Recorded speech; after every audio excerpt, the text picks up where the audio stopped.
নমস্কাৰ, মই প্ৰতিম শইকীয়া। আজি আহিছোঁ বৰহোলা বজালকটা নামঘৰত। ইয়াত মোৰ বন্ধু মনজিত সোণোৱালে তেওঁৰ নামঘৰত ভাওনা উপলক্ষে এখন হনুমানৰ ছবি নামঘৰলৈ বুলি আগবঢ়াব বিচাৰিছিল। আশা কৰোঁ তেওঁ ভবাৰ দৰে ছবিখন মই সম্পূৰ্ণ কৰিব পাৰোঁ আৰু কেনেকুৱা পালে আপোনালোকে কমেণ্টত জনাব। আৰু এনেকুৱা ধৰণৰ ছবি যদি আপোনালোকে ঘৰত মন্দিৰত বা বিভিন্ন প্ৰতিষ্ঠানত ছবি অঁকাৰ কল্পনা কৰিছে তেন্তে মোক যোগাযোগ কৰিব। ধন্যবাদ।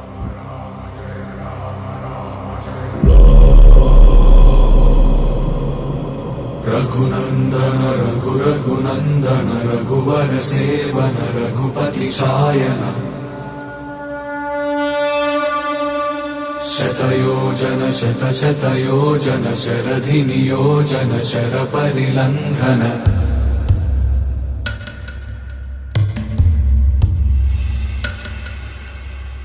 रघुनंदन रघुनंदन रघुवर सेवन